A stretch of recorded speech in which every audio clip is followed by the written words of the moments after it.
Yo, YouTube, what's up with your boy, Sports and Fitness Rants? I'm back, guys. Click that like button. Subscribe to my channel. What's up, y'all? Welcome back, man. Welcome back, guys. Got another great video for you guys. As usual, I want to thank you guys for all the love, for your comments, all that stuff, guys. Yeah, every once in a while, we got to deal with some knuckleheads in the comment section, but that's just young kids. They don't know any better, man, and hopefully they're watching my videos to get educated, right? Because that's what these videos are for educational purposes. Most of the stuff on here is not my opinion, guys. You might think it's my opinion because of the way that I speak, but most of the stuff that I tell you on this channel is not my opinion. This is me giving you the facts of the NBA's history of the 80s and the 90s, of Michael Jordan. Because these days, this is what social media has become and sports talk has become. It's become all opinionated, right? And I've told you, you can have your opinion, that's fine, but your opinion must be based off the facts, the truth. If you tell me that Michael Jordan was 6-0 in the NBA Finals because he had no competition, he never played anybody, that might be your opinion, but it's not accurate, right? There's a difference here. We have to understand, guys. Just because you have an opinion of something, you must base it off of reality. Reality. When you say that Scottie Pippen's a better defensive player than Michael Jordan, that's your opinion, but it's not based off reality. There's no truth to that. There's no evidence to back that up. There's none. When I tell you guys Michael Jordan's the greatest of all time, this is not my opinion. Once again, the majority of the world says this, right? We live in a democracy, don't we? With majority rules, right? If you had 100 people and you had a vote, guys, hands up for Michael Jordan as the president. You get a certain amount of people with their hands up. All right, guys, let's vote on player X. Who do you think would win that vote? Michael Jordan would win that vote. That's not hate. That's not opinions. That's just a fact, man. You can look and watch basketball. You can do it. And you can clearly come to the conclusion that Michael Jordan's the greatest of all time. No one's resume is greater than Michael Jordan's, right? No one's more qualified to be the GOAT. Just the way it goes, guys. So when we think about these things, and I've talked to you guys on my channel, and I tell you that I'm here to tell the truth about Michael Jordan's career because there's been a lot of lies said about his career over the last several years, right? Guys like Isaiah Thomas, Scottie Pippen, and then you have a lot of these new age podcast people like JJ Redick and Draymond Green, Gilbert Arenas, Jason Williams. These guys have a lot of things to say. They're not accurate, though. That's their opinions. But once again, like I said, you cannot tell people that Michael Jordan played against plumbers or that, Bob Cousy and these guys were firemen and they were taxi drivers. You got to put the context. That's not a truthful statement. They never give context anymore. My channel is strictly about context, and I try to give you guys the facts, not just my opinion. And the fact of the matter, guys, is that Michael Jordan is more qualified to be the greatest of all time than anybody in the history of the NBA. He's more qualified, right? If you had a bunch of applicants going for a job, guys, right? And Michael Jordan applied, and Larry Bird applied, and Wilt Chamberlain, and Kareem Abdul-Jabbar, and LeBron James, and Kobe Bryant, and Tim Duncan. All these guys, Bill Russell, Jerry West, Dr. J, right? All these guys applied for that job to be the number one guy. Michael Jordan's resume, would make him more qualified over any of the people that I just mentioned, guys. And that's not my opinion on that. That's just what Michael Jordan accomplished. It's in black and white. And like I said, you can watch the games. If you watch the games, guys, and you put it all together, you can clearly see that there's no one that's greater than Michael Jordan. No one moved like Michael Jordan on the basketball court. No one had zero weaknesses like a Michael Jordan.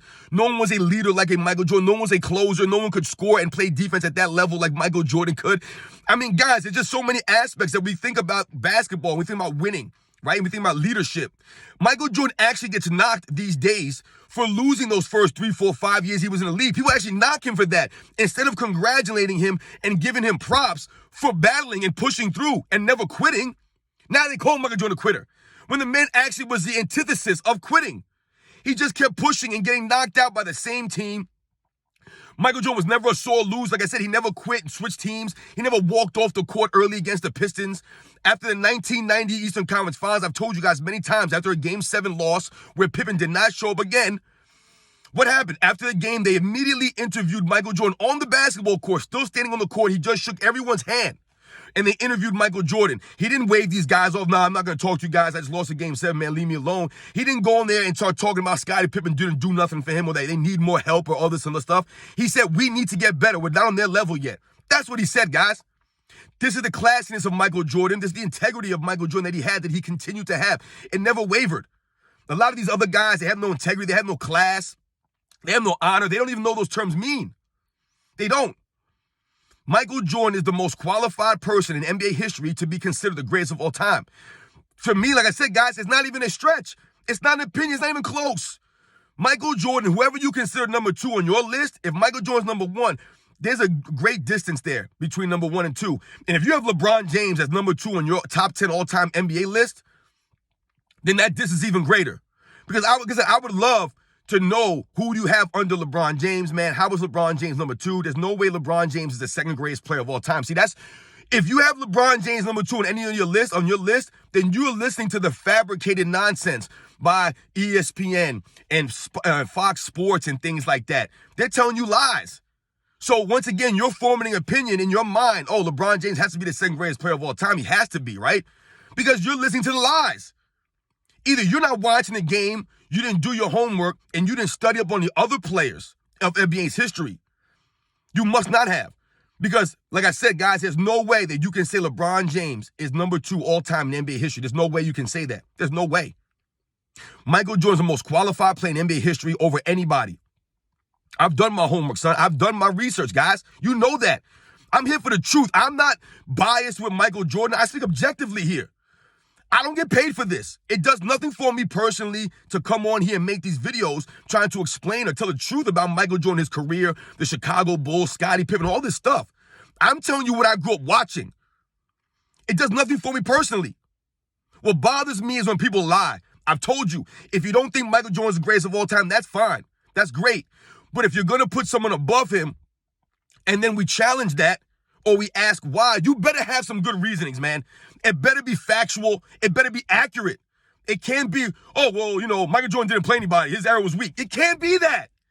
That cannot be your argument.